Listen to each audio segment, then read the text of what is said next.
or for so many different things. Everything we are doing in life is because someone told us to do.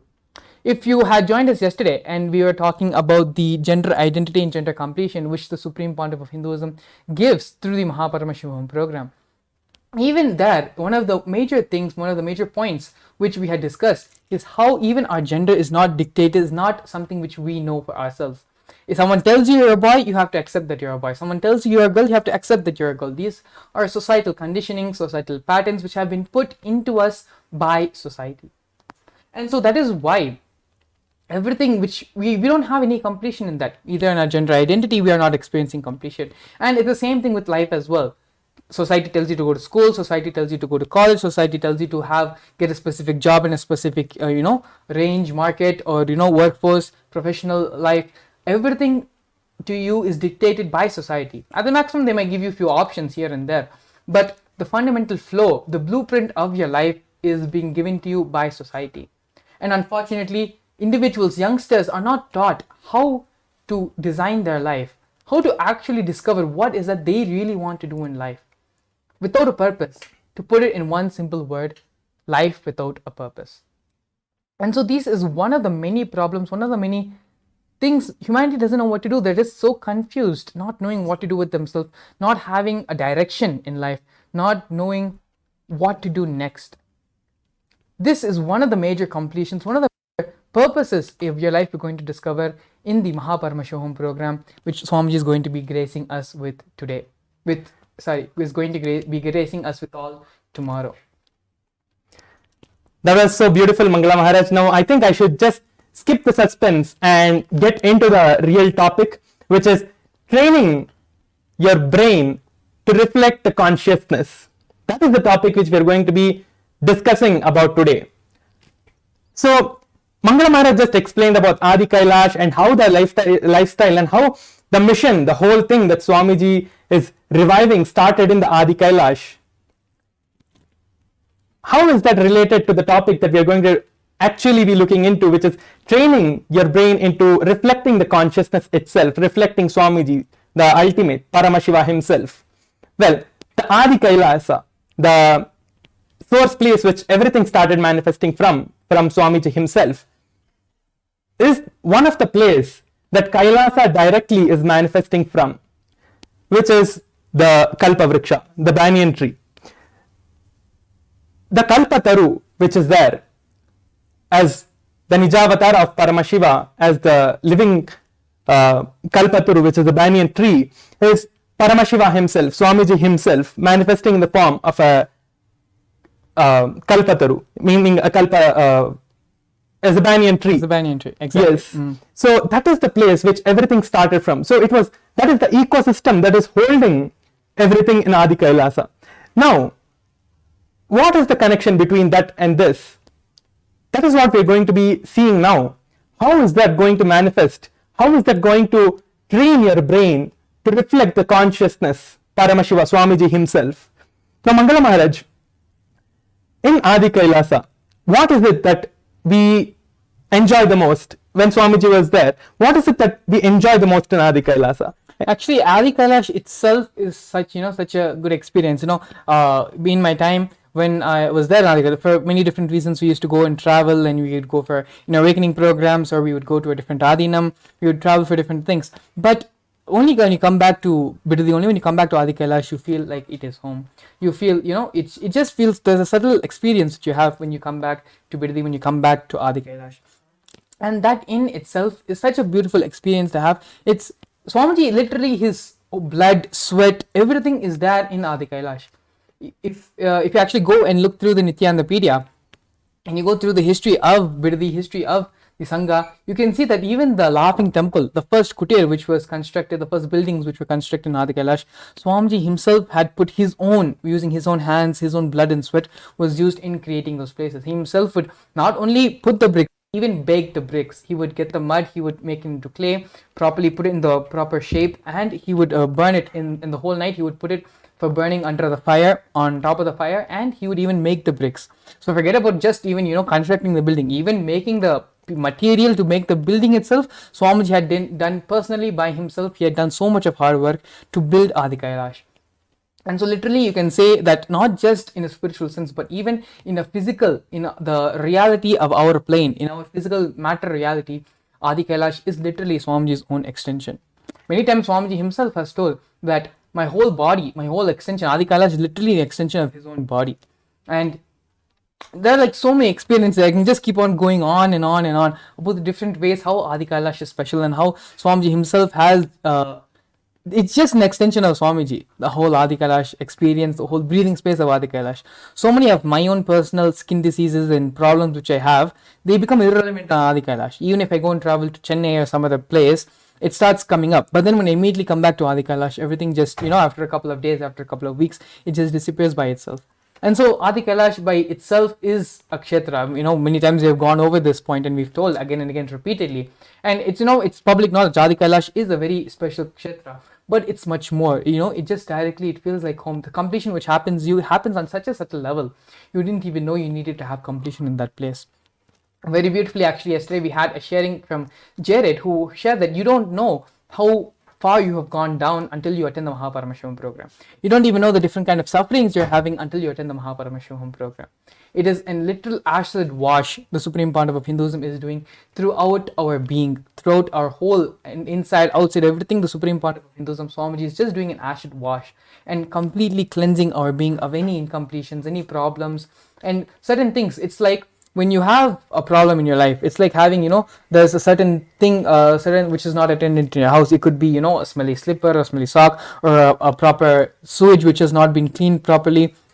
Initially, you know that the problem is there, but without attending to the problem, by and by, the smell starts growing in the house, and you also become insensitive to the damage which is being done. You start becoming insensitive to the junk, to the dirt, to the sewage which is being accumulated.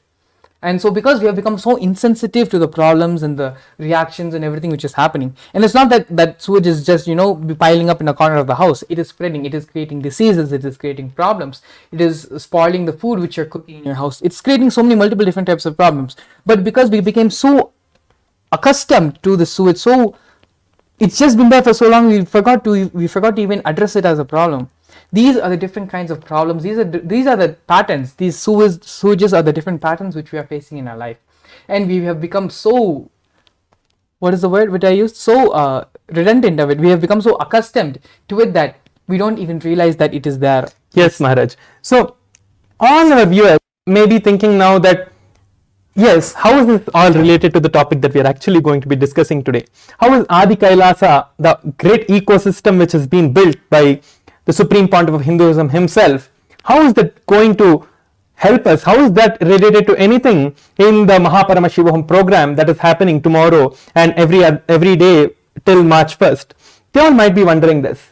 Now, let me tell you all that the Paramashivam program is nothing but the whole ecosystem itself recreated to all of you and given as the Paramashivam program that all of you have been experiencing, and whoever are watching, whoever have never attended Swamiji in any other program, who have just come to the program, who have just come here and just seeing us for the first time, Adi Kailash is an ecosystem for enlightenment. Anyone who is seeking for enlightenment, or even if not enlightenment, even if you are just seeking for a better life, even if you are just looking for, okay, I need some kind of a change in my life. If you see any of the kids these days, any of the teenagers, anyone, they might be just stuck in their life in so many different ways. They are stuck in so many different problems in their life. What is Adi Kailasha? Mangalaha Maharaj has so beautifully explained now. That ecosystem itself is manifesting in the Paramashivam program. And through the Paramashivam program, all of us are getting our brain trained.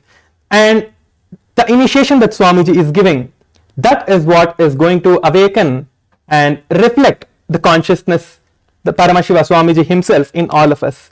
So the training that we are getting is all the other things that we are doing in the program, like the yoga that we are doing and other processes, other kriyas, other meditations that we are doing in the whole day program, is all the training for that one experience, for that one reflection of Kailasa, of Paramashiva himself, Swamiji himself in all of us happening. That is what is the glimpse of the whole Adi Kailasa being given, the whole ecosystem manifesting in our life in just the place that you are living. It's just Swamiji giving the whole enlightenment to you wherever you are, wherever you, maybe Swamiji is like giving the whole thing to you and making you all experience that no one should ever miss. Swamiji is making sure of that no one even misses this in any circumstances of their life if they're not able to travel, because many people have seen that in when the programs used to be conducted in Adi Kailash, so many people used to be able to not travel because they were not able to get the flight tickets, they were not able to get the visas, they were not, so many different reasons people used to not be able to travel. But now Swamiji is manifesting the Kailasa itself, the Adi Kailasa itself in all of your lives, wherever you may be. Whoever have maybe before, because of some obstacle, you have not been able to manifest the Paramashivoham or Mahaparamashivoham or any of the inner awakening programs that was conducted by Swamiji himself in Adi Kailasa or any other Kailasa. Now it is coming to all of your place as Kailasa itself coming to all of you. Swamiji himself is coming to all of your homes and giving, like, the whole initiation itself is coming to you wherever you are. You don't have to do anything literally. You just have to come and be attentive and be present in the program in front of Swamiji when Swamiji is giving the initiation. That is all that you need to actually do. There is nothing else, and there is literally nothing else that you have to do. There is only just coming and being part of it and sitting in front of Swamiji and nothing else. There is nothing else that I have to tell that you have to do this, you have to do that, nothing. You just have to come and be part of the program, sitting in front of Swamiji, and the rest will happen by itself. The training your brain means just sitting in front of Swamiji. Just sitting in front of Swamiji to for Swamiji to do what he's supposed to do. We don't know what Swamiji is going to do to us. Everybody, what Swamiji is going to do is completely different. The experience I have, the experience someone else has is completely different. It's never the experience is going to be the same. That is what you're going to experience in the Mahaparamashivoham program tomorrow. You're going to be getting trained and getting the consciousness itself of Paramashiva, Swamiji himself, reflected in your being. So you're going to be manifesting Swamiji himself in your life, and there is nothing more beautiful than this that could happen to anyone. Just to expand upon what Paramashivam Maharaj had shared, today Swamiji is gracing us in the Sarvanya Peetham with the energy and space of the Adi Kailasa Sarvanya Peetham. Like this, every single day, the Supreme Pontiff of Hinduism is going to be coming in that space, in the bhava, in the environment, the Vatavarna of each Sarvanya Peetham. So like today we are having the Adi Kailasa Sarvanya Peetham, tomorrow it's going to be a different Sarvanya Peetham, day after tomorrow it's going to be a different Peetham. And so the same way how Swamiji is bringing these Bhava Samadhishans, we're having the Bhava Samadhishans for almost a couple of years now. Swamiji has been continuously, regularly giving us various Bhava Samadhishans, and that's only being expanding and becoming more and more. So how having the darshan of Venkateshwara, darshan of Kalabhairava, of Lingodbhava, having all of them just being manifested in your screen, whether you're watching on your phone or your laptop or your TV, Kailasa is coming to you, Swamiji is coming to you, and that is only being expanded, not just to limited to the deity, to the God that Swamiji is manifesting, but also the Vatavarna, the environment, the Sarvanya Peetham also is being manifested, and that space, the same feeling, energy of that, of whatever the Sarvanya Peetham is, whatever the Pita is, the same energy is coming along as well. And so this is some of the things which you cannot, actually no one else can replicate this doing, and only Swamiji can do for all of us, for humanity. I mean, come to think, how many of us even knew about the different Sarvanya Peethams until Swamiji revealed and shared all these great truths, great experiences with all of us. And so in many ways, it is only because of Swamiji we are truly not only discovering Hinduism itself, but we are also discovering ourselves. Truly, what does it mean to be alive? What does it mean to have to, to be a contributing member to society? How do we find the solutions to the problems which we are having in our life? For all of these answers, it is only one: Hinduism, reviving the authentic Hinduism, which Swamiji is doing in every possible way, every possible aspect, and in every possible method.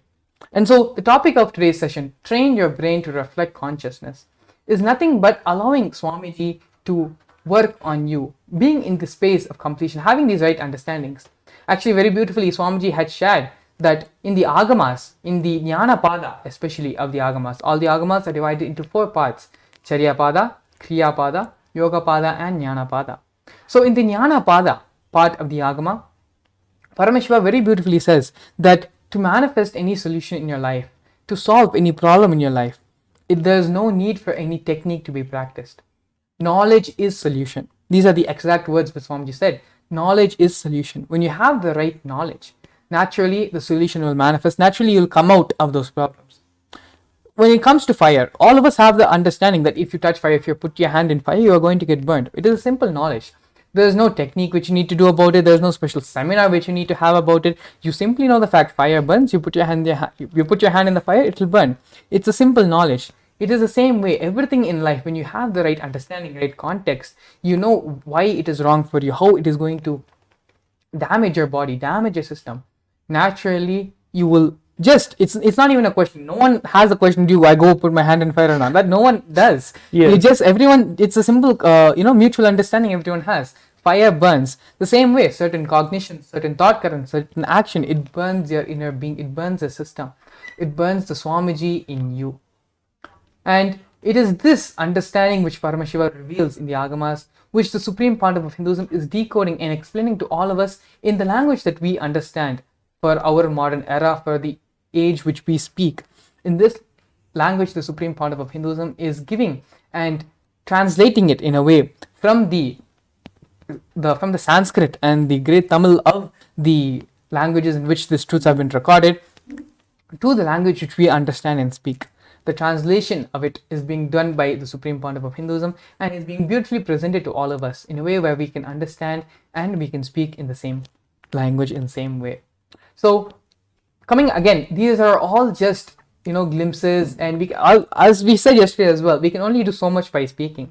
But it is only when you truly experience the program and listen to the experiences of others also who have gone through the previous Paramashivam programs, and they're going to be joining us, and they're going to be sharing on today's segment as well. We have a couple of devotees who are going to be coming and joining us and going to be sharing their experiences about the Paramashivam program. So you don't need to take our word for it, but you can even take people like you who are outside, who are studying, who are working, who have family, who have jobs. The amount of transformation which has happened in their life, in their own words, is incomparable. The amount of possibilities which open up in their life is unimaginable.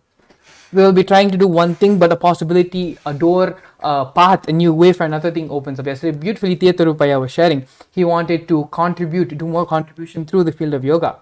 And so when he entered into one step, he did one thing for establishing yoga studio to start enriching people through yoga. He only did one thing, but he saw the second door was opened. And so when he went for the second door, he saw the third door opened. And then from the third door, the fourth, and like that, so beautifully, his life is expanded now. And nothing he did. All he did was attend the Paramashivam program and let life happen from there, let life take off from there. And so Swamiji is coming in the Bhava where he established the Adi Kailasa Sarvanya Peetham, created the headquarters, the base for where the mission started. From that Bhava, this Leela is what is going to be expressed through the Supreme Pontiff of Hinduism tomorrow.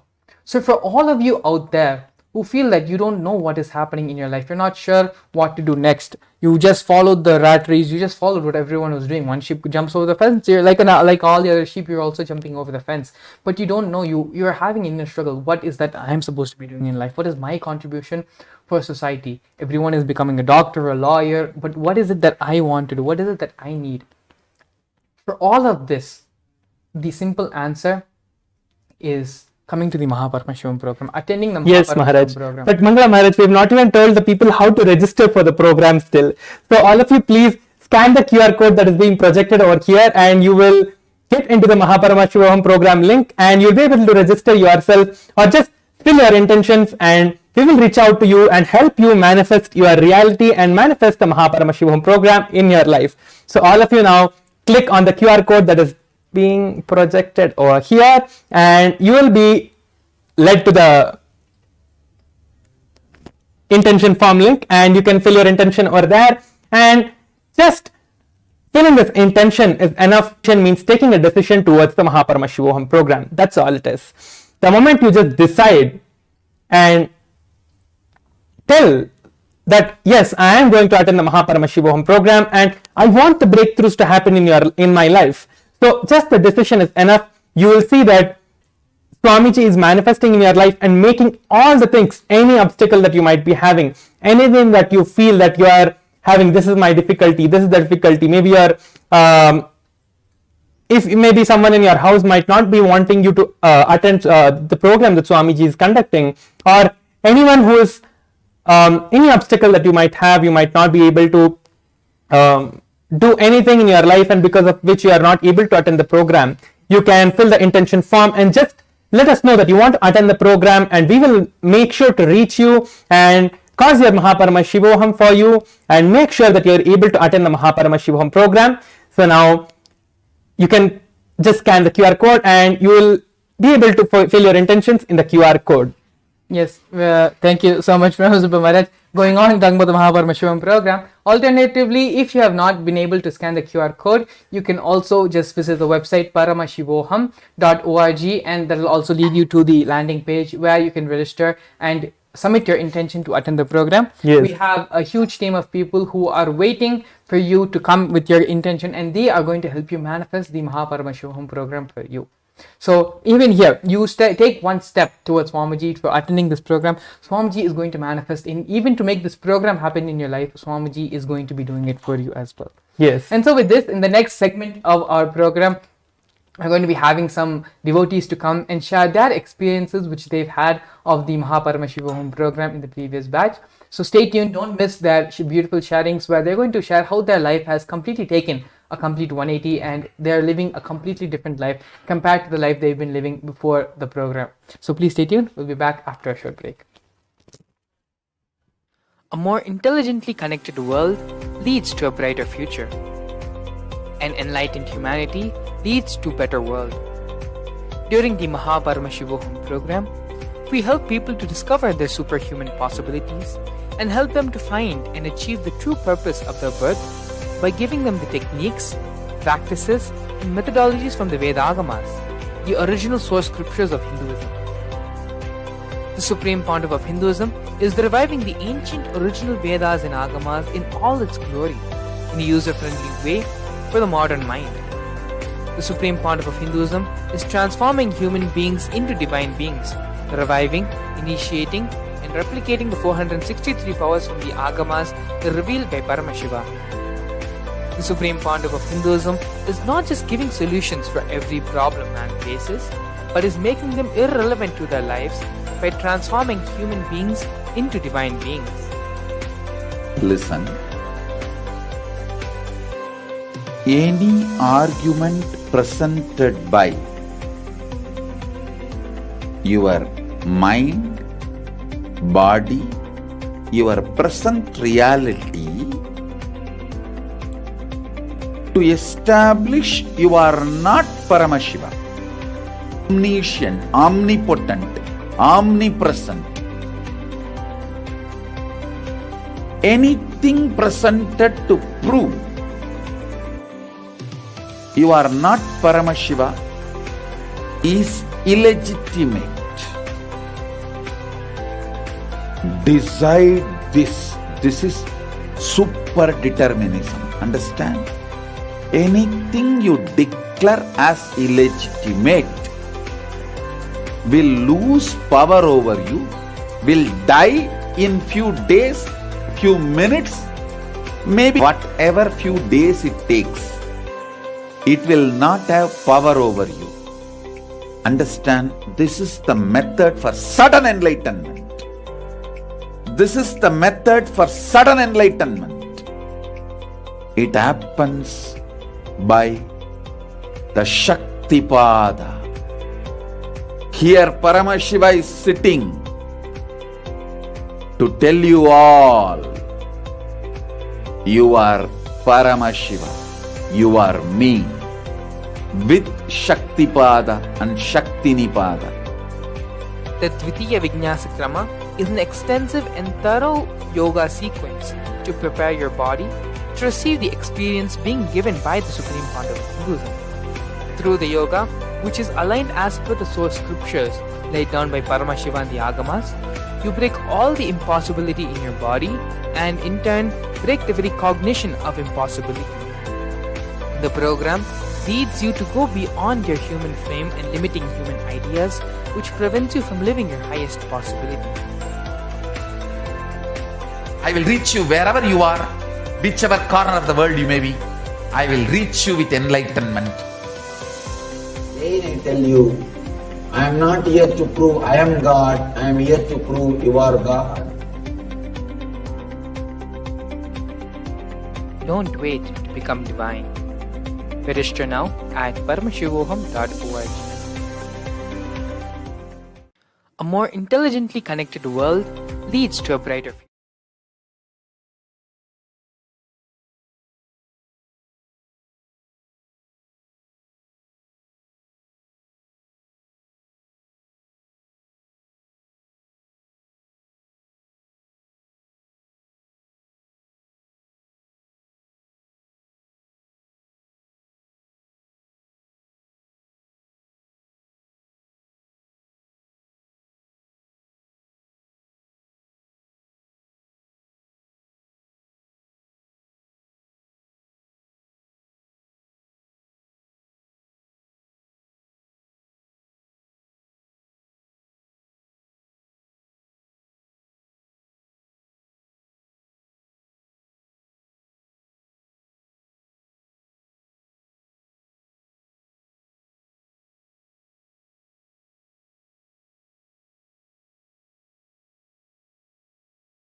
नित्यानन्दं परमसुखदं केवलं ज्ञानमूर्तं द्वन्द्वातीतं गगनसदृशं तत्त्वमस्यादिलक्ष्यम् एकं नित्यं विमलमचलं सर्वदी साक्षिभूतं भावातीतं त्रिगुणरहितं सद्गुरुं तं Namami.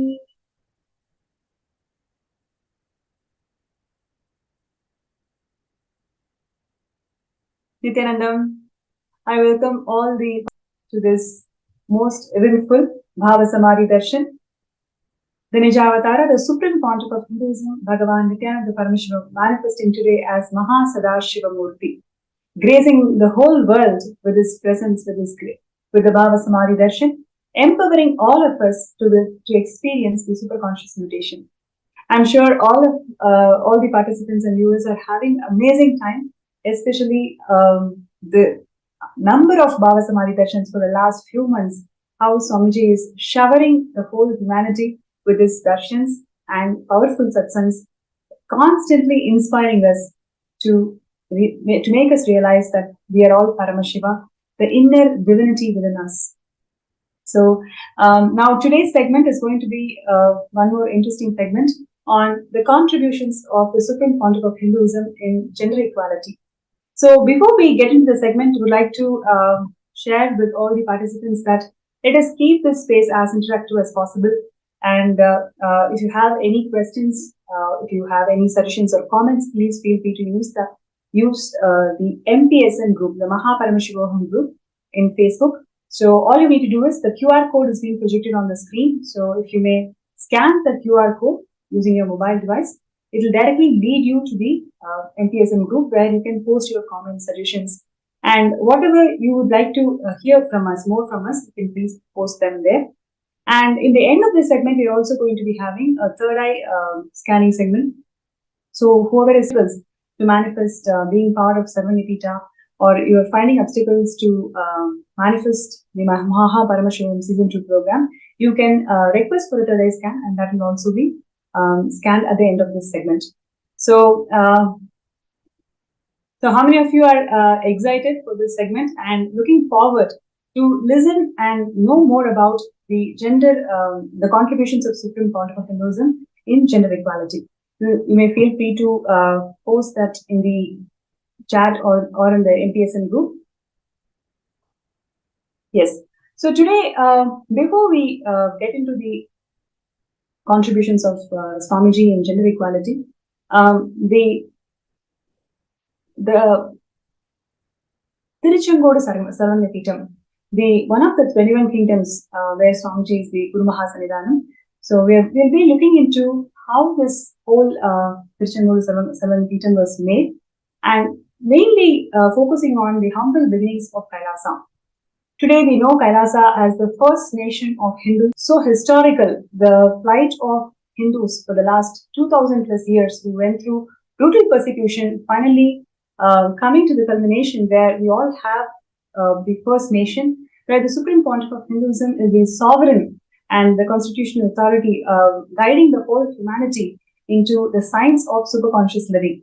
Today, Kailasa has established diplomatic relations with several nations in the world, and this, the policies of Kailasa is welcomed in global level, where it is actually being a trendsetter for approaching the world issues through the sciences, sacred sciences of Vedas and Agamas. And almost every week we have the Kailasa entering into a diplomatic relationship with another country. And so many contributions and so many success of Kailasa nation we have been seeing. But how did this all begin? So that is what we'll be looking into the first part of the segment, which is the humble beginnings of Kailasa. Swamiji has time and again shared with all of us that it is always one person at a time and one being at a time. What we experience as Kailasa today, it is all because of Swamiji's hard work, 30 years of hard work, which is something unimaginable. As a single person, Swamiji has built this whole nation out of his sheer love and compassion for the humanity.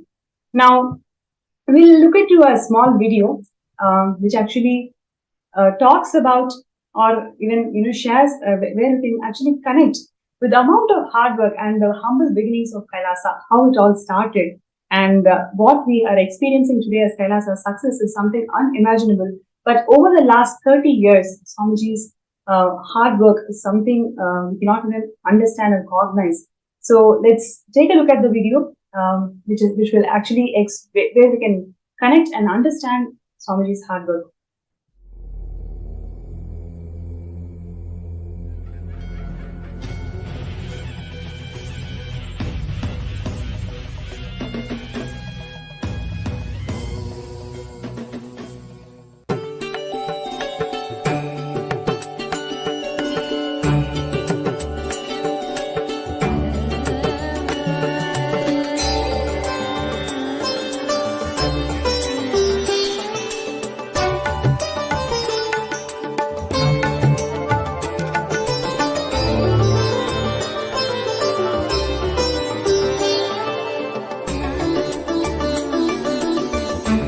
Adi Kailash Kutir.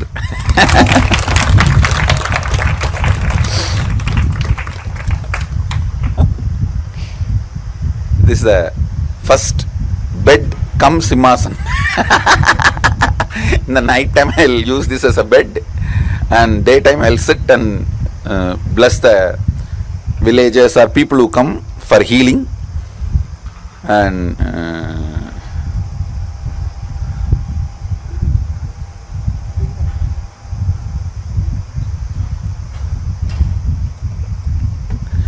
see that shed where the pujari is staying now, that used to be only single wall and just the top. There is no three-side wall.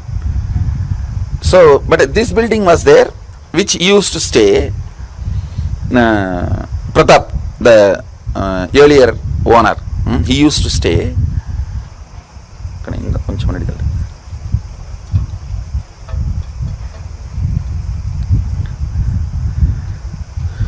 The first time when we printed calendar with banyan tree and Dakshinamurti, in 2003 we printed. Actually 2002 I did the foundation stone. A small bit land was given.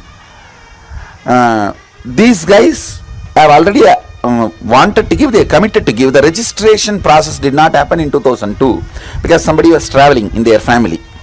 The registration happened 2003, but the Bhumi Puja was done in 2002 with another one person who gave a small bit of land. And so foundation was laid actually in 2002 on Chitra Nakshatram and Namavasya. Now only we found out it was Chitra Nakshatram.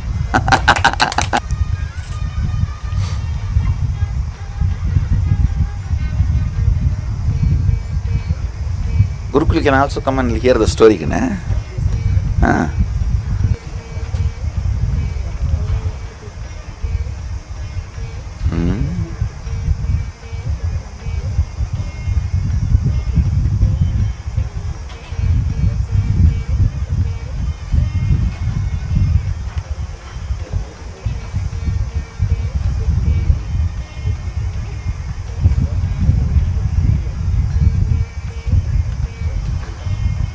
See, first calendar we printed,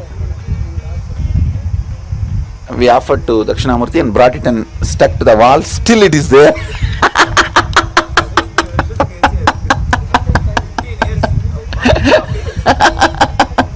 Actually, Pratap had a high respect for me. So after he allowed me to start using this. He never stayed here. He used to stay only in that building. He shifted there. See, first I started staying there for a few days, and then he saw that there is not even shade all these three side and the security things. Then he asked me, Swamiji, you stay here. Then started staying here. He built a toilet just for me, and then once I started staying here, he stopped using it. So if at all he comes, then I'll go and rest there. Used to have that one, that kayar mat cart, the kaitakatal solumilla, kaitakatal kayar mat, rope cart, that kind of a cart here. And then that started giving way. It became a little old. So then I started using this nighttime bed and daytime simhasan. This was the 2-in-1.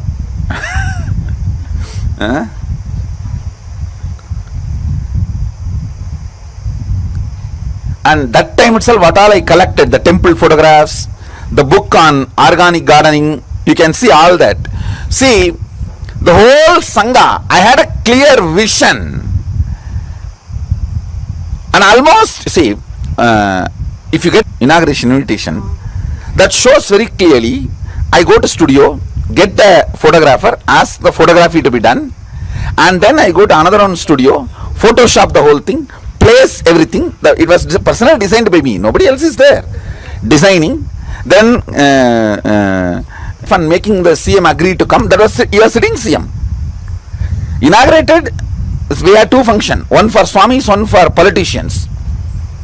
So sitting CM and ex-former CM both came. Video is there. Both of them came for inauguration. We have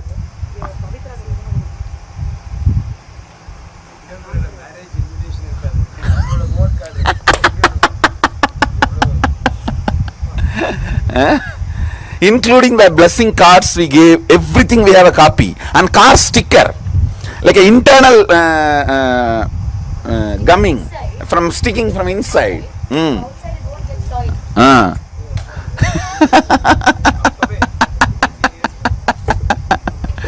When we started, and where we get few hundred rupee and do a work, we get few more hundred rupee and do a work. That way of lifestyle, that way of functioning.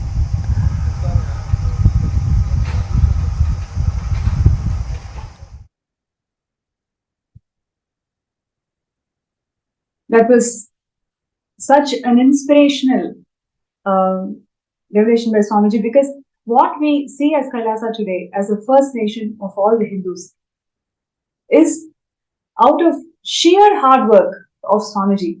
Right from like what Swamiji is saying, the sharing is 2 decades before how Swamiji started the whole Kailasa.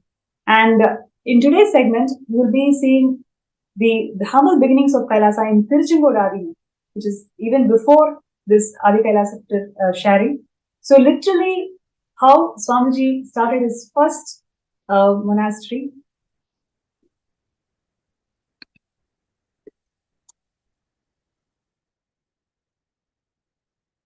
Yes, so this is the first ever Kailasa, and you can see here in 2001, 14th April, Swamiji inaugurating the Avati Palayam, and this land was donated by a devotee to Swamiji, who was guided by the divine. You can clearly see here how Swamiji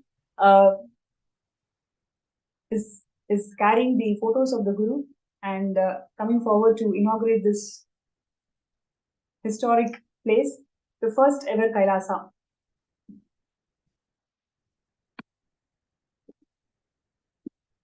So this monastery is located in Bhavani Sangamam, a confluence of 3 sacred rivers, Kaveri, Bhavani and Amrita. And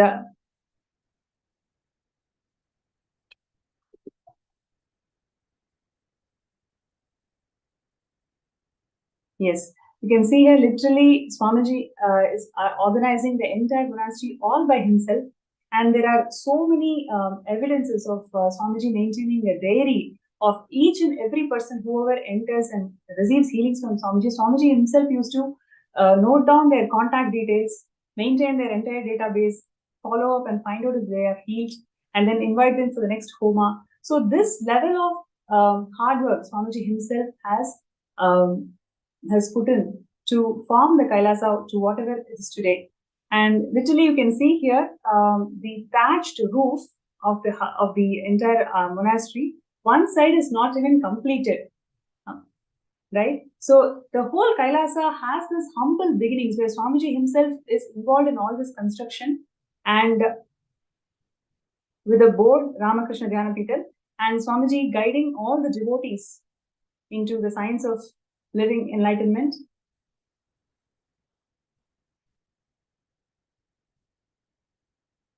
So it was hours and hours Swamiji spent in building each and every person, each and every being. So there are so many evidences where Swamiji has recorded a complete diary of all the people whoever visits the Adinam, receives healing, their entire contact database Swamiji maintains and follows up and ensures that they are healed and invites them for the next puja. And after they come to the puja, how we can develop into Adinamasi. So like that, each and everything Swamiji used to do all by himself back in 2001 itself, literally 2 decades before. And that was the beginning of the first ever Kailasa. And slowly from there to Adi Kailasa in 10 and then literally Kailasas spread all across the world. And today they are standing as the first nation of Hindus.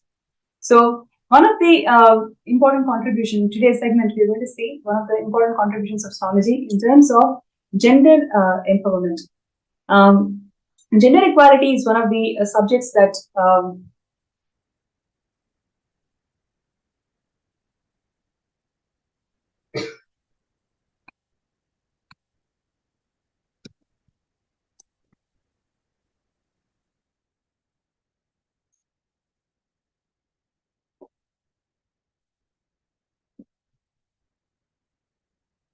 Yes. So the devastating impact of gender bias in the modern world. So how the women are treated today. For example, you take the stats, about 200 million children and women experience physical and mental violence today. A study that was published in February 2021 found that women with promising academic careers have limited leadership prospects in workplace, and they also experience sexual and emotional violence in the workplace. It also reveals that females, academic internal medicine hospitalists, face frequent gender based discrimination and sexual harassment in the workplace.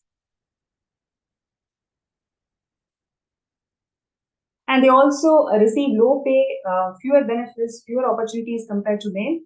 And the pregnant or the nursing women are also ill treated. So there are several issues that we face in today's world in terms of gender equality, and it is not resolved. And even the feminism that we see today, it's not giving the desired results. It's all about competing rather than expression of unique aspects that each gender can contribute to a workplace.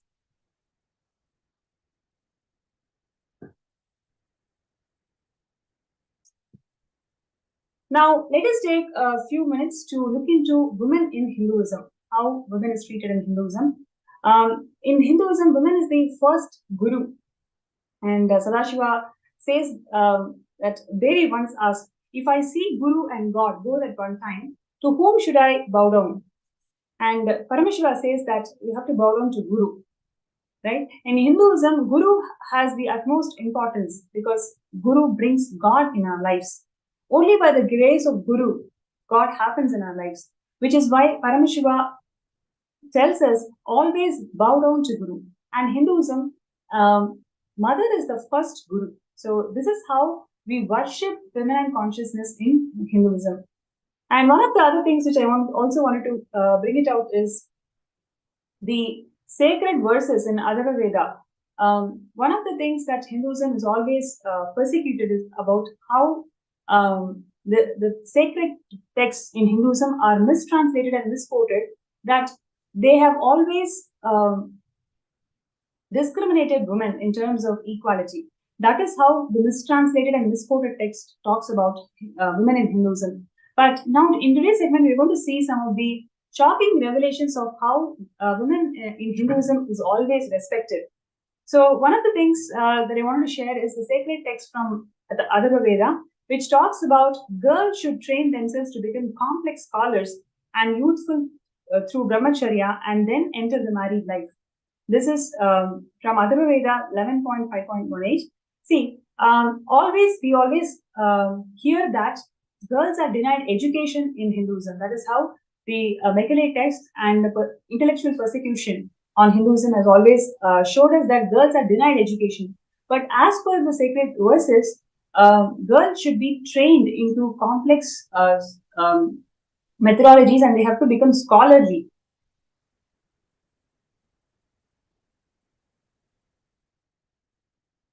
So next is parents should give their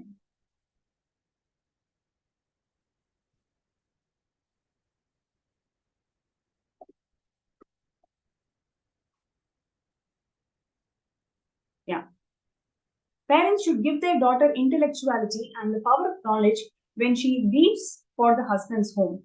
They should give her wealth of knowledge.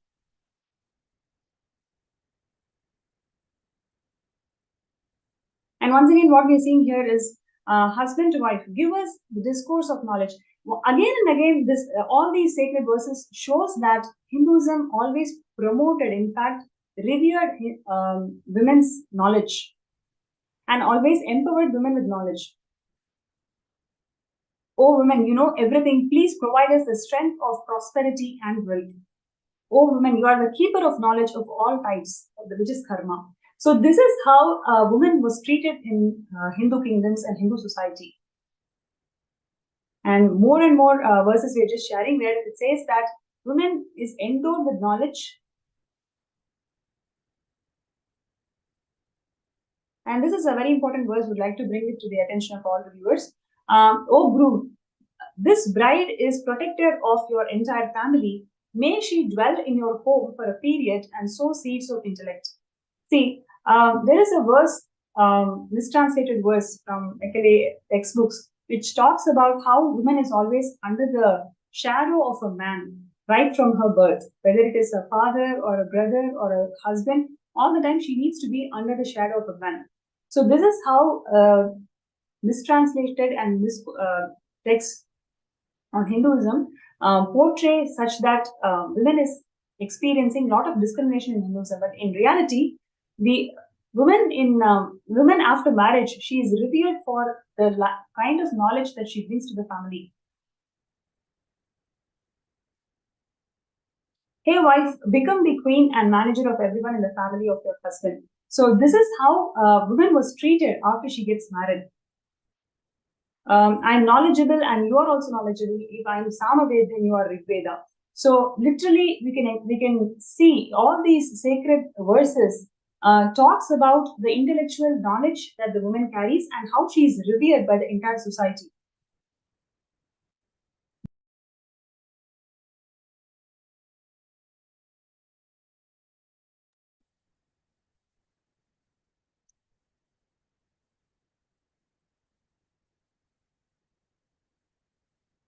So on one hand, we have seen so far that the intellectual knowledge of women in the society is revered. And next, we are going to see about how women as leaders, how they evolved as leaders in Hindu civilization.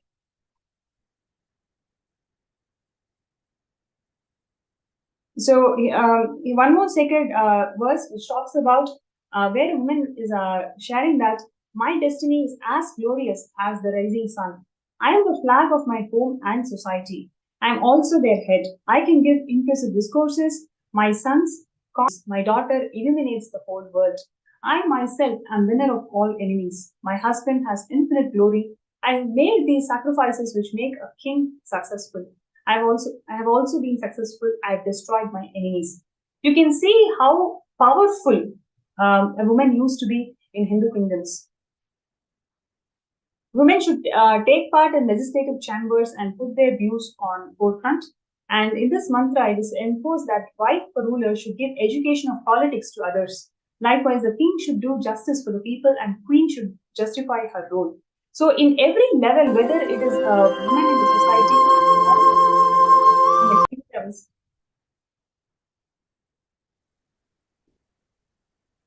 or a woman who is a ruler, in every level, woman is worshipped, revered, and respected for the knowledge and clarity that she brings to our lives. So this is how women used to be back in the days when Vedas and Agamas used as the constitution for running the entire Hindu kingdoms. And over the years, because of Hindu persecution, the first thing that the anti-Hindus did was they mistranslated and misquoted these sacred texts, where in a way that we started developing that hatred towards identifying ourselves as women in Hindu.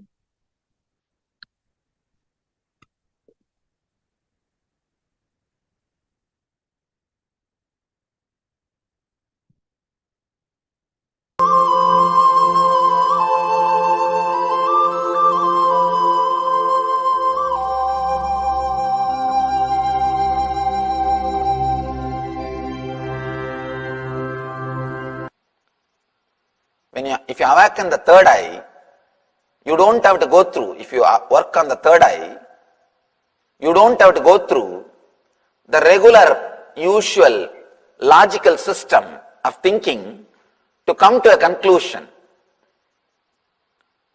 That is why, from the time immemorial, women of India are asked to work on the third eye. She is like a counselor. She is like a counselor. Always the husbands, they come back in the evening and put all the business problems in front of her, get her ideas and opinion and counseling. She was respected because constantly she works on her third eye. There are so many ways to work on the third eye. That kumkum or the bindu which you are using is also one method. And concentrating on the lamp. If you see a traditional Indian woman's life, it's nothing but working on third eye. Whole day, their lifestyle is nothing but working on third eye. They are knowingly or unknowingly, they work on the third eye. And moreover, women by very nature are intuitive. They are very intuitive. Just by seeing somebody, they can tell where he is looking, what far he is looking. Because the intuition is a basic need for them to protect themselves. From the young age, they have to develop that intuition to protect themselves. It is not a luxury for them, it is a basic need for them. So just one glance is enough, where this guy is looking, what far he is looking, what he is thinking in the mind. You can't escape from women's intuition. But sometimes they are so graceful, they let you think that they don't know. They just let you play your game. They do not want to be too much on you. But one thing I can be sure, the intuition power of women is lot more than men by the very nature. Second thing, the techniques traditional Indian women practice, like kumkum or every day sitting in front of that lamp and meditating on it, all these things are techniques to awaken the third eye.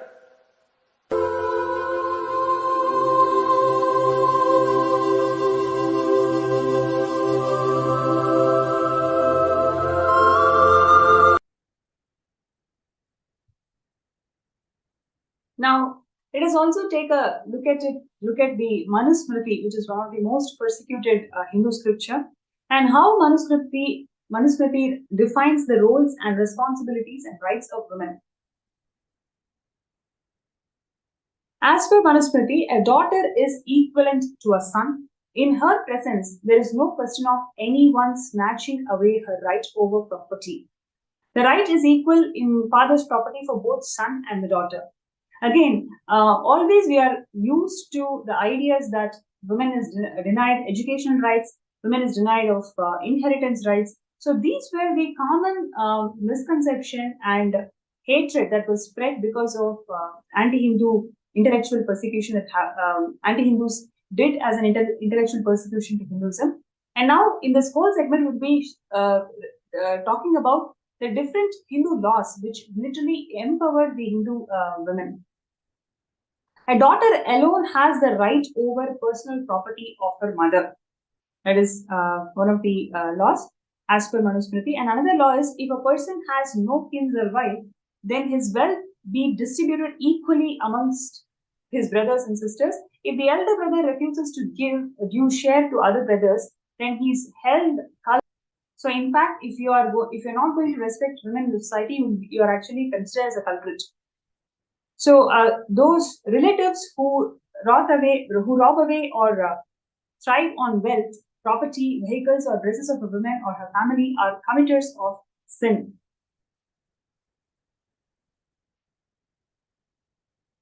So Hindu CRPC section 8.28.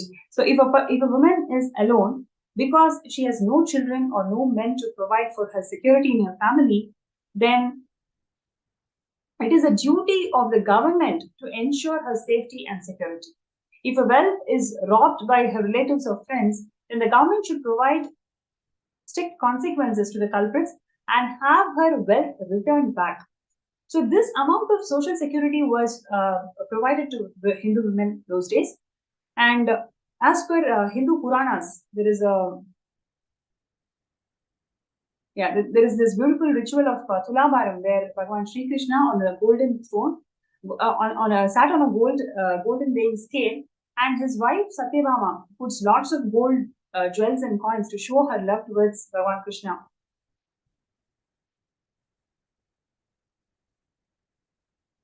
What this shows is that one angle to look at it is Devi Satyabhama had her own independent wealth and property apart from what she had shared with Bhagwan Krishna. And for more than 4,900 years, until British broke and changed the Hindu law of succession and inheritance, Hindu women had right to inherit their own wealth, property, and assets.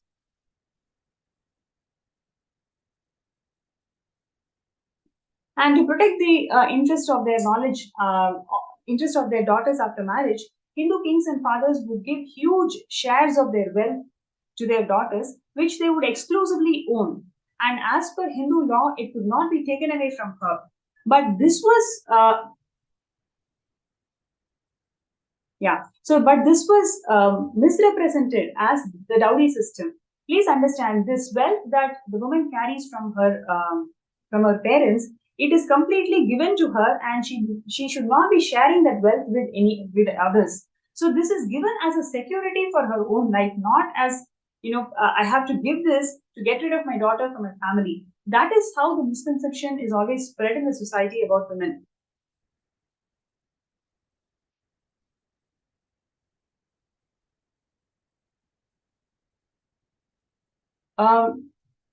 Yes. So ensure that these women never weep out of sorrow. So even they cannot cry as per Hindu law.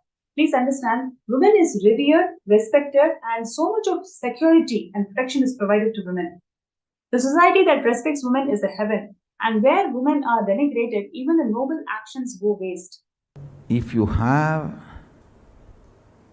a chaste woman in your life, either as a wife or as a daughter or as a sister, as any one relationship, I tell you,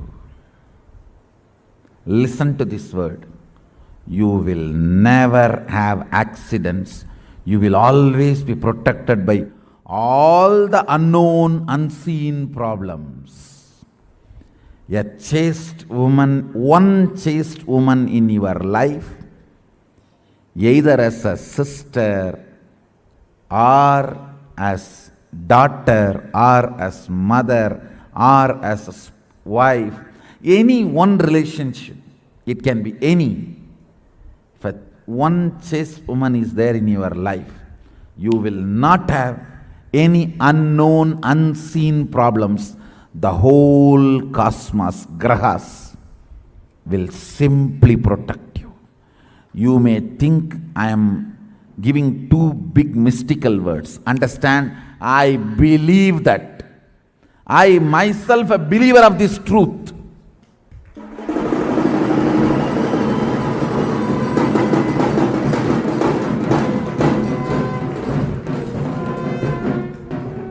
I myself a believer of this truth. The chastity of that woman. Let me define again the chastity. The achalatva dimension of consciousness manifesting in body and mind in all relationships is chastity. Man having the chaste women in their life, either as mother or daughter or sister or spouse or whatever, some relationship brings cosmic protection.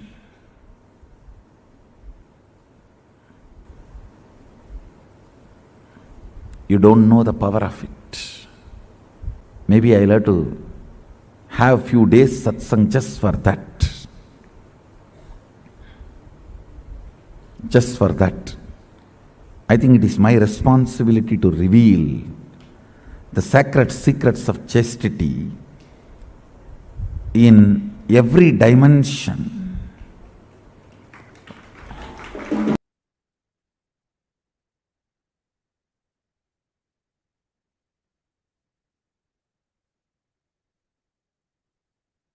Yes. The Hindu law related to women assuming the role of a son in absence of male sibling. So he who has no son may make his daughter in the following manner as an appointed daughter, Putrika, and the male child born out of her shall perform my funeral rites. Probably the most famous example of the appointed daughter is the incarnation of Devi Meenakshi herself.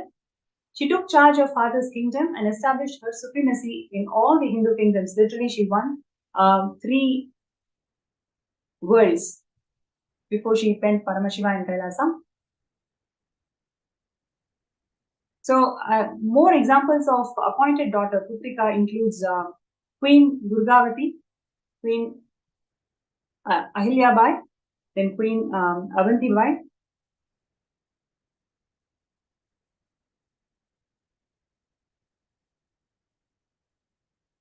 And then we also have Rani Lakshmi Bai.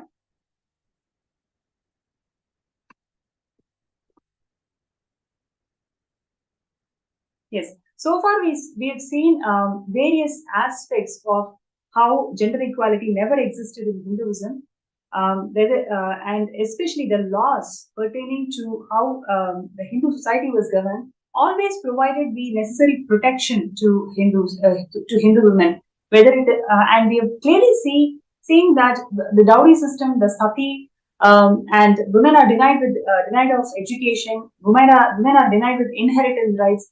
All these are blatant lies that's been spread in the society by the anti-Hindus. And now in the next segment, we're going to see one of the most persecuted traditions of Hinduism, which is the Rudra Kanya tradition, which is actually called as a Devadasi's tradition, which is completely persecuted and spread lots of lies about it. So now we are going to see the Sarvapari Tyaga of Vellayammal, who used to be dancer from the dancer in the Srirangam temple. And in the Tamil month of Vaikasi, the Alauddin Khilji, who was the Sultanate who sent his commander to literally destroy the entire Srirangam temple.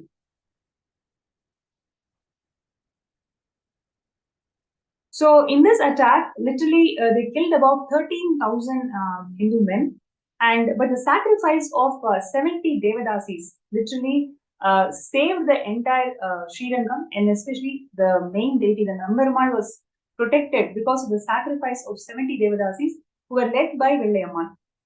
The army of the Sultanate looted the entire lot of gold from the temple, but they were not able to seize the main deity, which is Lord Ranganatha, Nambarmal. So at that time, what happened was Vellayammal, who was the Devadasi, she seduced the Sultanate king, and she took him to the top of the tower, and from there she pushed him from the top of the tower, and she also committed she also self-immolated, literally.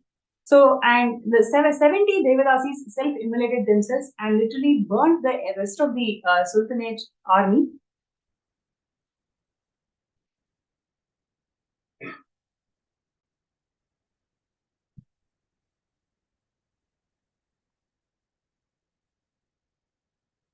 So it is because of the ultimate sacrifice of Vellayammal and the 70 Devadasis, which literally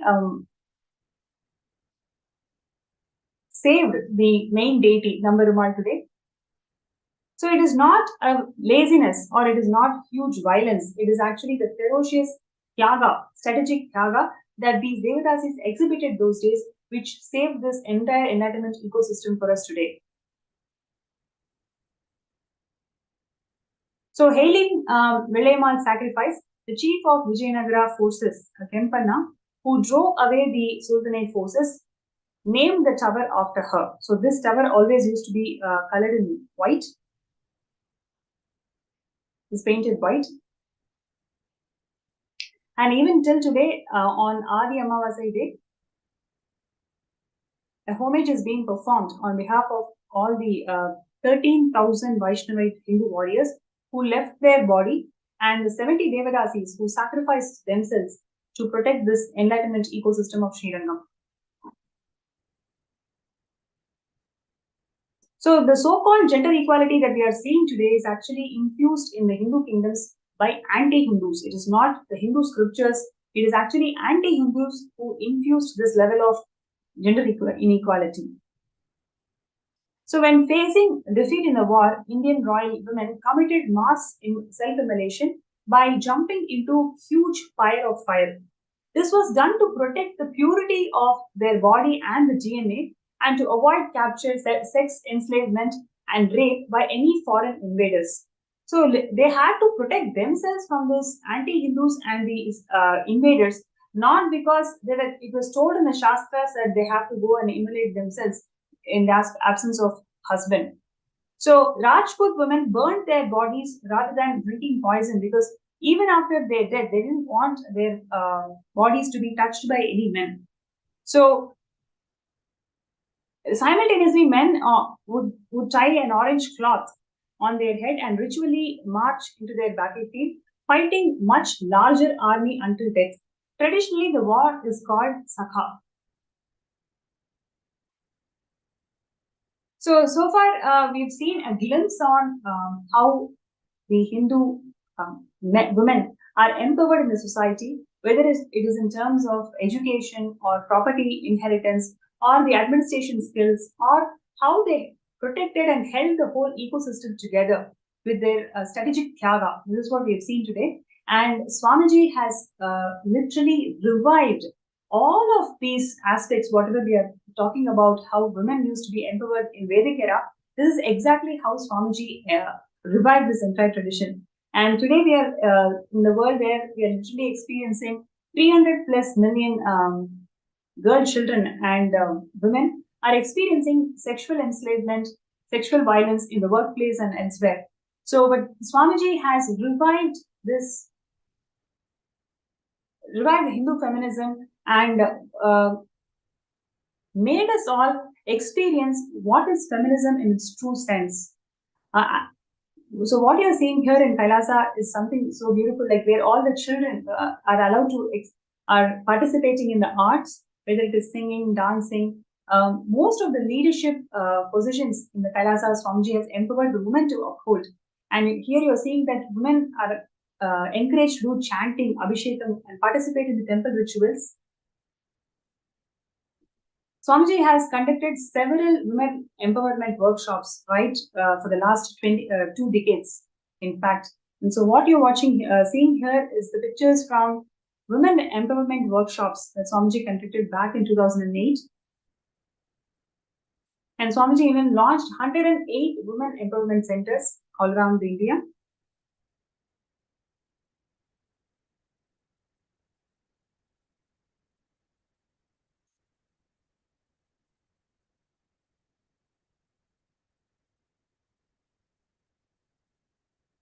And Swamiji also introduced Nithyananda Grama Seva Yojana, where women from rural parts of India, they are empowered to self-sustain themselves.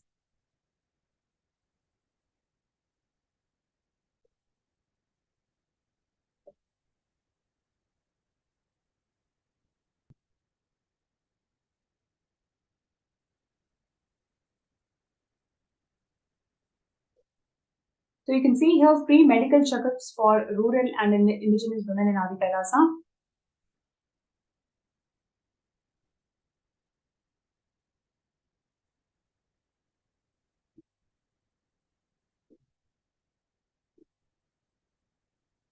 So several such initiatives the Supreme Pontiff of Hinduism has established in the last 3 decades of bridging the gap in the society about gender intolerance and gender inequality.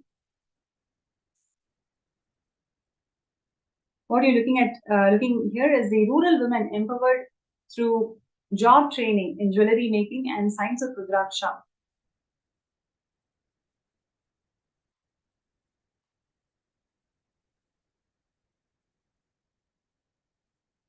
Kailasa also offers spiritual and mental well-being counseling to rural and indigenous women.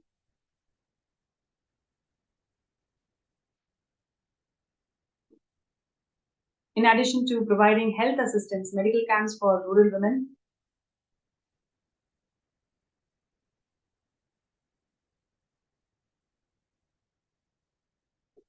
They also train for labor and trade through agronomy, farming, cultivation, and agriculture.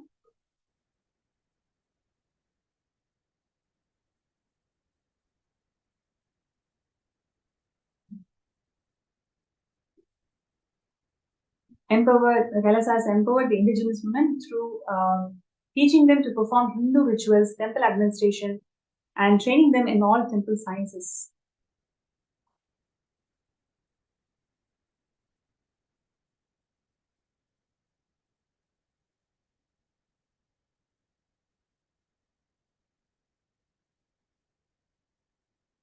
So far we've taken a short glimpse of various contributions that Swamiji has done to bridge this gap in the society where women feel suppressed and devoid of rights in today's world.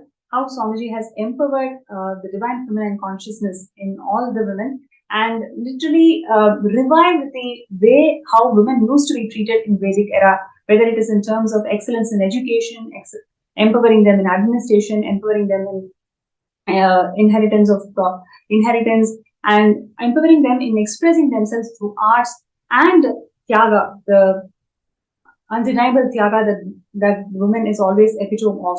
We're going to be having a speaker who's going to share her experiences of being in Kailasa as a woman, how she was able to overcome the gender inequality that she faced in society, and how Swamiji's teachings literally empowered her to discover who she truly is. So it is my pleasure to welcome Ma Durjati to the show today.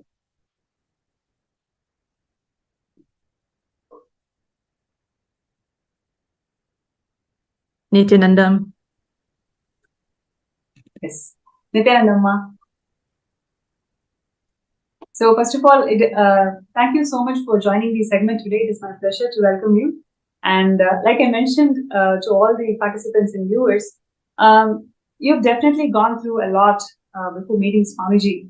And after meeting Swamiji, you can you can definitely see the changes and the confidence that you radiate as a being, as a woman in the society. So would you like to share an insight about how it was for you to be in the society before you met Swamiji, and how the teachings of Swamiji empowered you to face the society and be sure of who you are?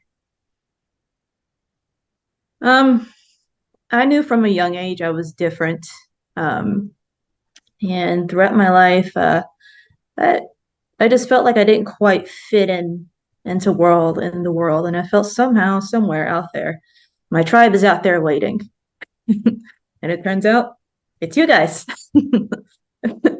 I've been, an LGBTQ woman since a very young age, and as a woman,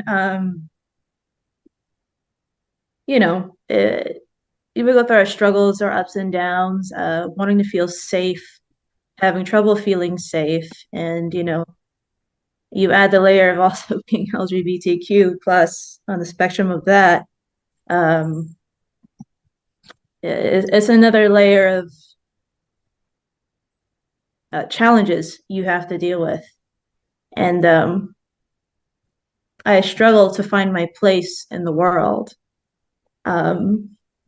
But before I knew what Tyaga was, I strongly feel that's what I expressed throughout my life, and ultimately, that's what led me to finding Swamiji and finding that place where I no longer feel that I don't fit in, like I found the right place. I was completely accepted, celebrated, and respected as a woman, and who I am as an LGBTQ woman. Wow. Would you like to share how Swamiji's teachings and Kailasa empowered you to be assured of this identity, and also enrich the whole world about being confident about who you are?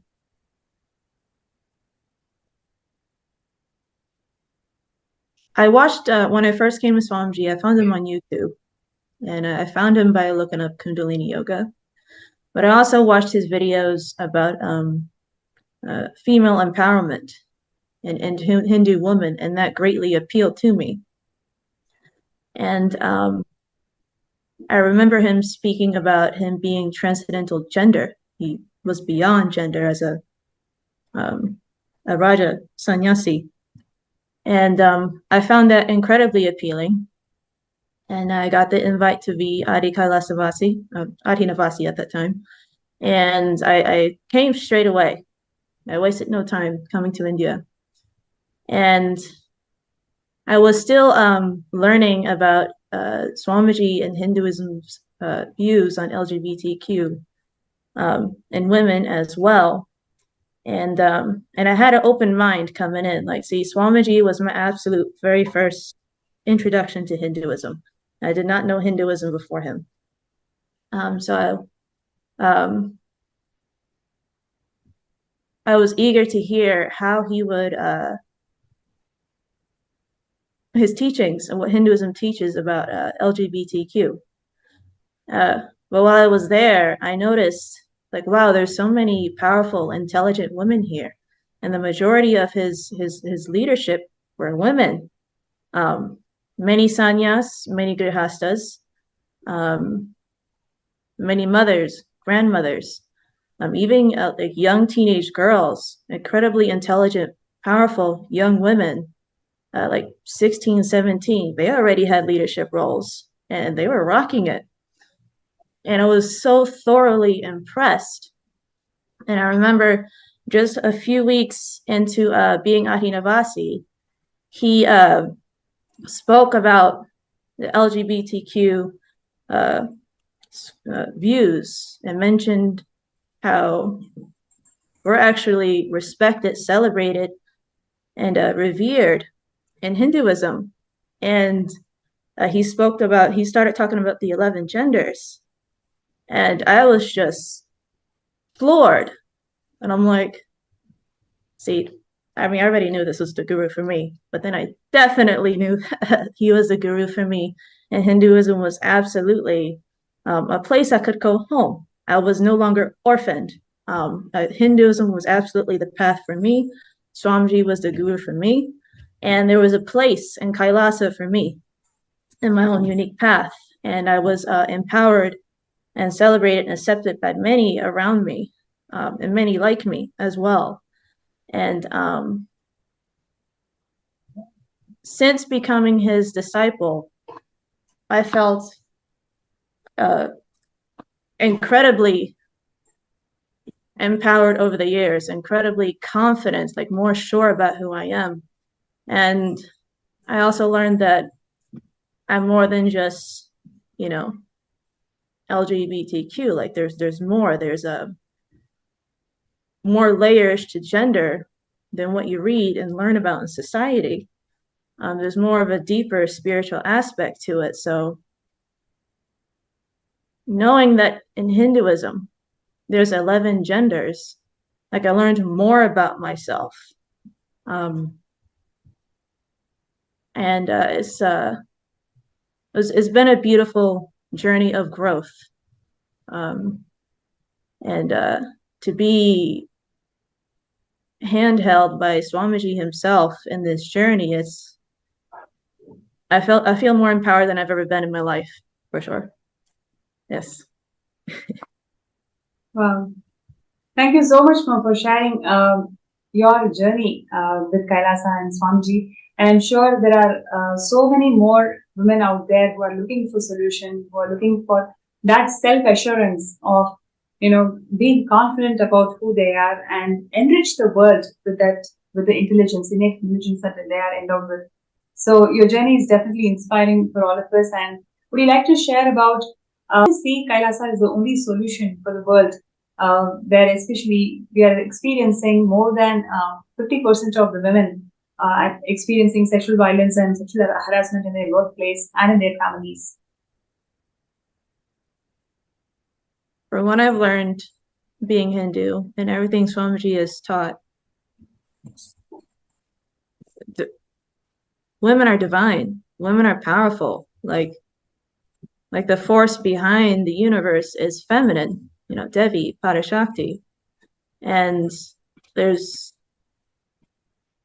thousands upon thousands and thousands and thousands of scriptures empowering women and sharing the importance of worshiping the divine feminine, completion with mother.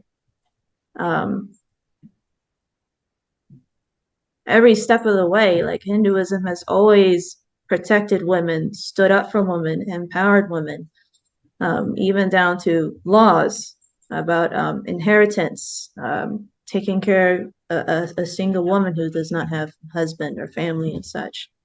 The Rudrakanya tradition, and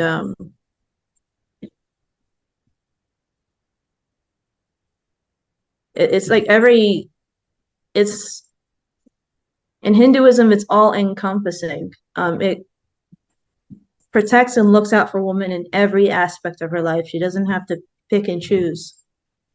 You know, look at this, you know, especially as a LGBTQ woman, like all of me is accepted, all of me is respected and celebrated, and the laws are meant to protect me too. And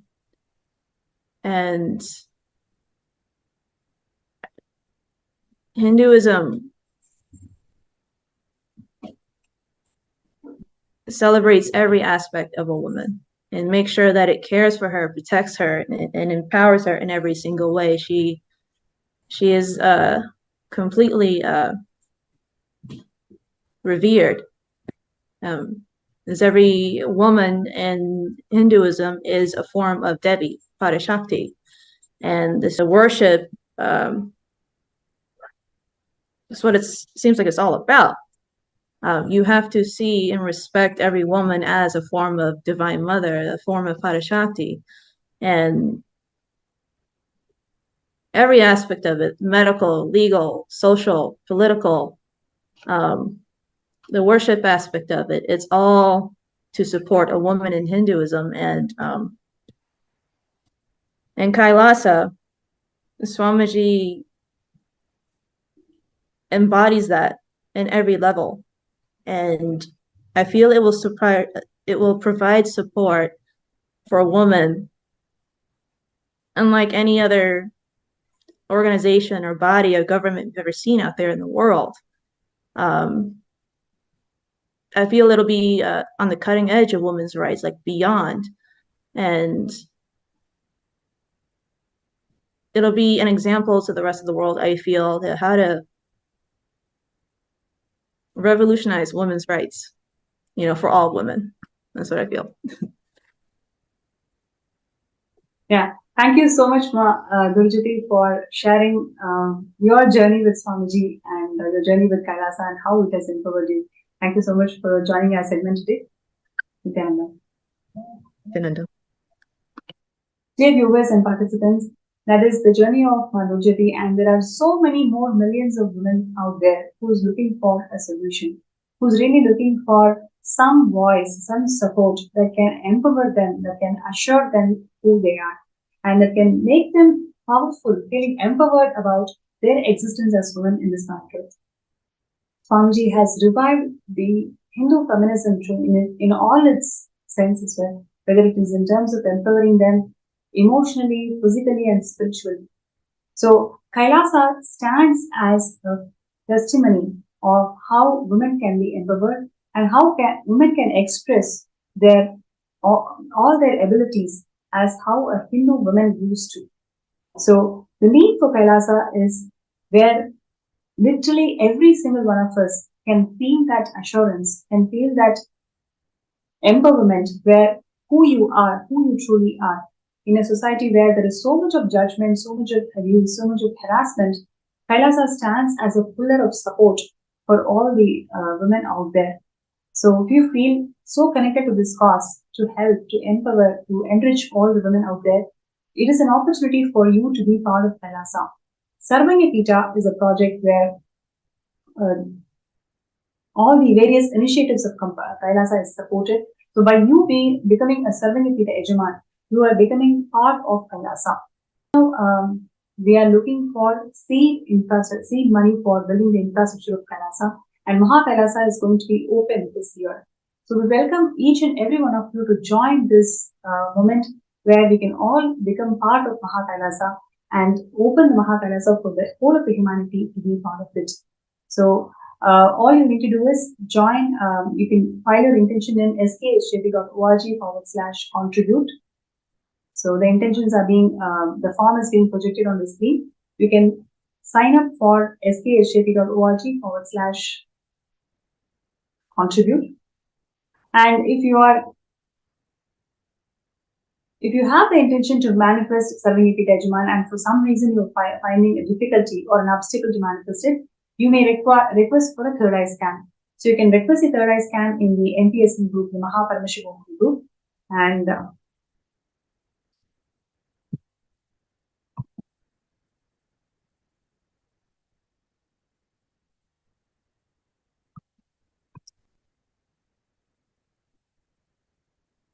also would like to hear from participants today. So many of you are women, and you have definitely connected with various other women in your society, in your office place, how they feel about themselves, how confident they are able to move and express themselves in society, you very well know. But on the other hand, after Swamiji has given all these initiations and powerful cognitions, how you are handling the society should be very different. I'd like to share your thoughts and your cognitions on how women empowerment is being supported by Kailasa and Swamiji in a big way. Also requesting all the participants, whoever would like to have a third eye scan, you can post that in the MPSN group.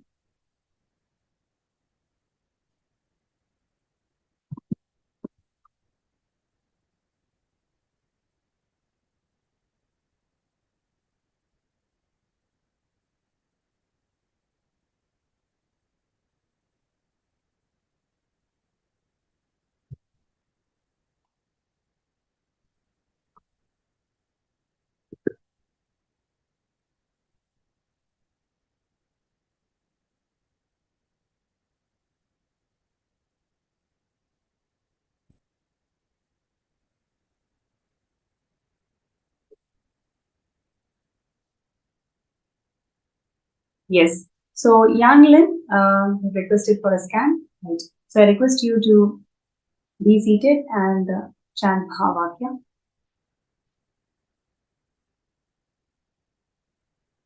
Om Nithyananda Paramashivam.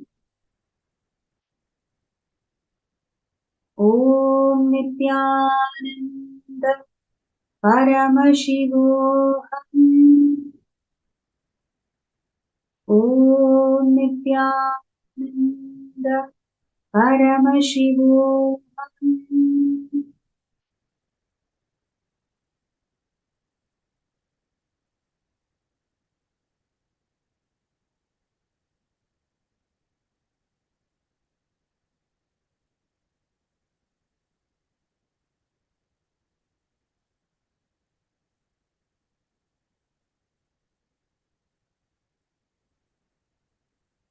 Ma Yanglin.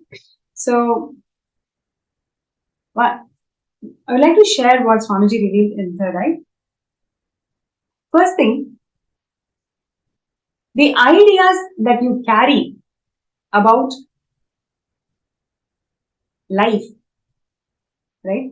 The very idea that you carry about life, which is the intense hatred that people have for you. It is a perception you carry about life. Now, today, decide that it is just a perception. It is really a perception that people hate you. People have nothing to do about who you are and what you are doing. It is actually your perception which makes you feel that people hate you. So, Yanglian, today, throughout the day, all the exercises that we will be doing today, focus on this life cognition that you are carrying.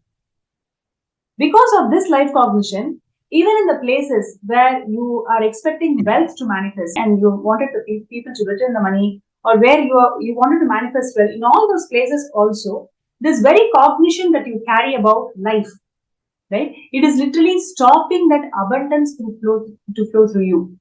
So now today, take this entire day, sit and write down all the incidents wherever you felt this intense hatred from life. Complete with all of them. And of course, today's darshan, Swamiji is going to burn all of these limiting cognitions that you carry about yourself and life. Intensely connect with Swamiji and pray during the darshan for you to experience healing, for you to experience auspiciousness from life.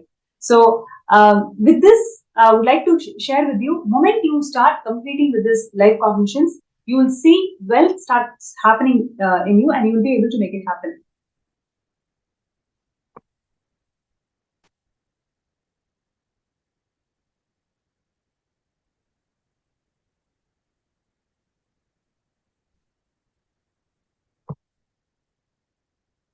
Yes.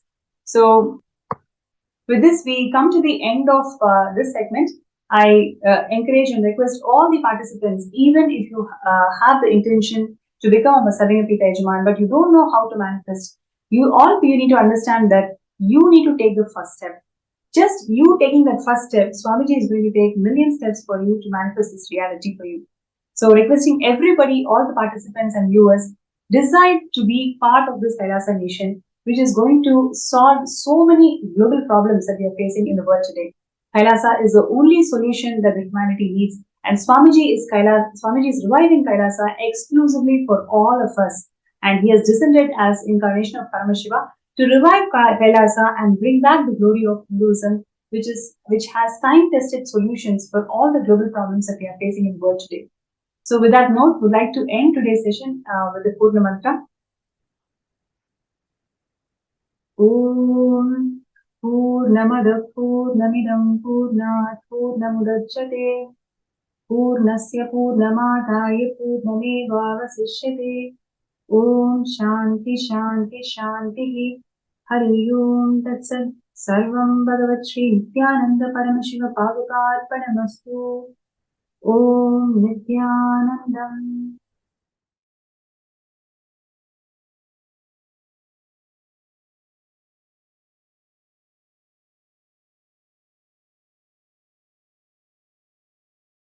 Participants that are all eagerly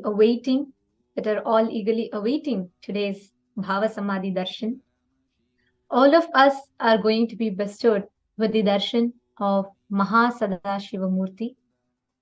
We are going to be having the divine audience with Paramashiva himself, where all of us invariably, whatever walk of life you are from, or whatever space that you are right now in, nothing matters. Whether you're stuck in some issues, or you're stuck with something inside you or outside you, none of these matter, because all of us are going to enter into the Bhava Samadhi. All the live viewers that are watching us on YouTube and Facebook, if you want to be a part of this live Bhava Samadhi that's happening, you can avail this opportunity by signing up for Mahaparamashivoham, because in Mahaparamashivoham, right now, in just a few more minutes, we are going to be having a very, very special darshan and a very special session directly with the Supreme Pontiff of Hinduism himself. So thank you so much for all the viewers that have joined us.